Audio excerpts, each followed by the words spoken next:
we could do that. That seems pretty good. Alright, not like a video.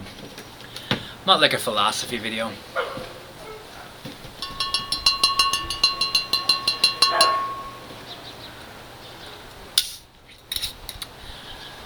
Though I feel like I'm too far back. Let's try this. Alright, so let's drink some first.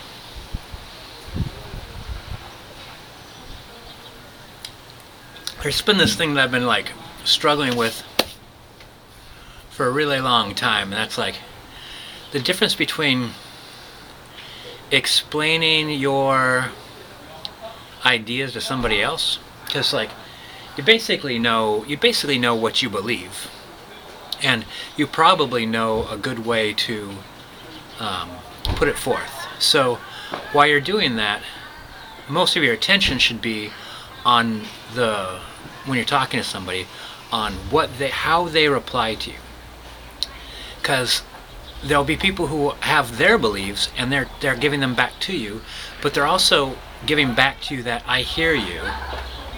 What you're saying is, and what you mean by that is, do I have that right?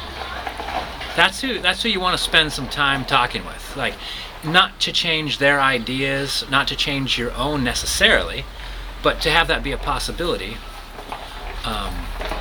But you only want to talk and put that kind of effort into somebody who's putting that kind of effort back into the conversation that you're putting in. Mutual understanding, mutual sharing of ideas.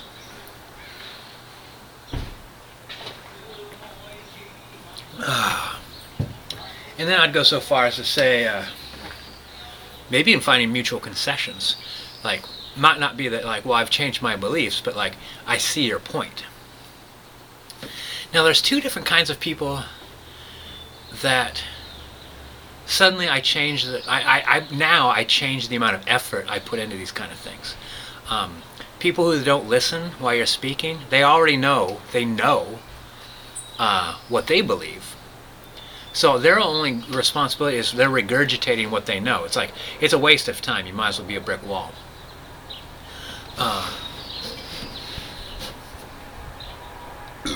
So don't bother, Rugby, don't bother talking to somebody who's not listening to you. What a waste of time that is. Because it's not really even going to help you reiterate your points to someone else later. It's not good practice.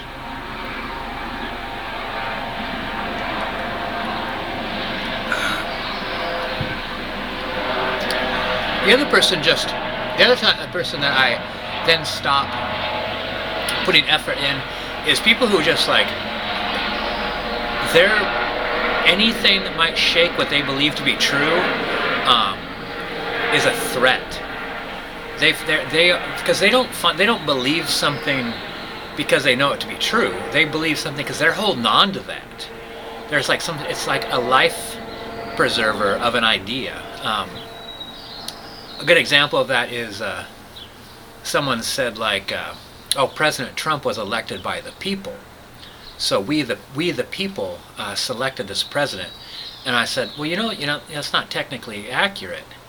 And they said that over and over and over again. And after I objected, I never objected again. But as months and months went by, they continued to put that idea out, and then less and less people objected until finally they continued to put forth that idea. It's like they conquered opposition, not because they like felt that they proved anybody wrong, but just because like I'm holding on to my my misshapen, my malformed idea, because believing that comforts me. Believing that makes it all right.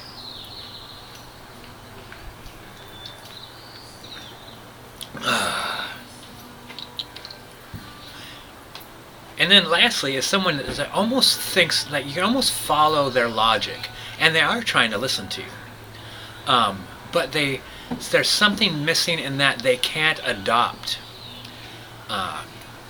and I don't know why. I don't know why they can't adopt a new viewpoint.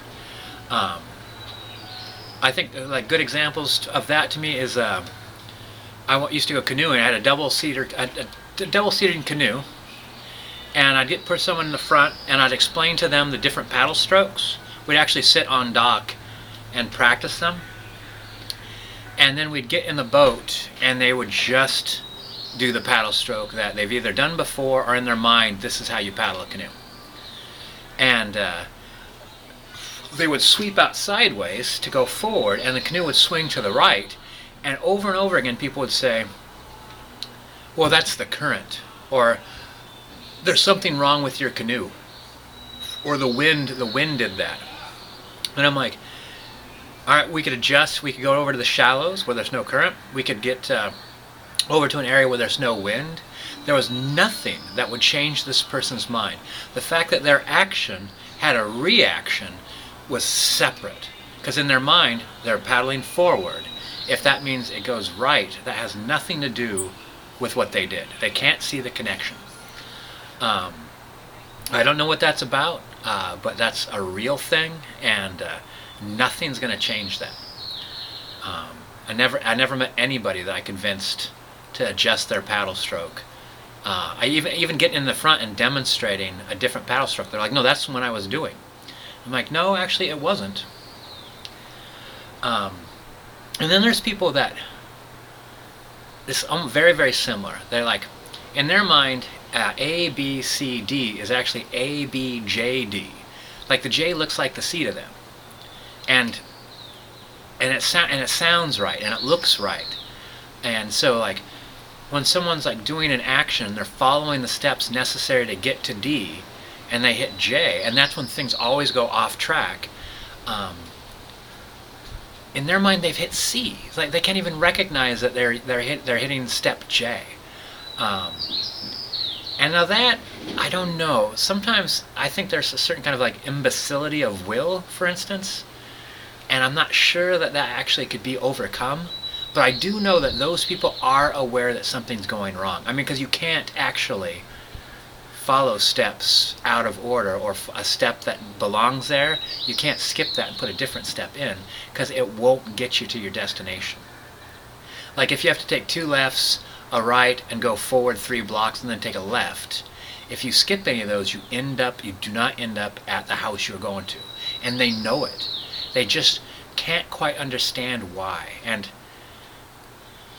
I sometimes give those people just a little bit more, but typically I give them just a little bit more to let them think about later, because unless they see for themselves where they went wrong, and that's going to take time. I've never ever convinced those people that, like, no, where you took a left was where you should have taken a right. No, I took a left in there, but obviously they didn't. And the only reason I think those people might be helped is because they could literally see they did not show up at the house they were heading for, which is a little bit better than the people paddling the canoe forward but having the canoe go right constantly. That's a little bit better. I don't know if those people can be helped. But basically, especially as I get older, I only want to talk to people who are listening and trying to understand why they speak to me, and why I speak back, I try to listen to understand them. Why else? If we're not trying to communicate, why are we talking? Malt liquor.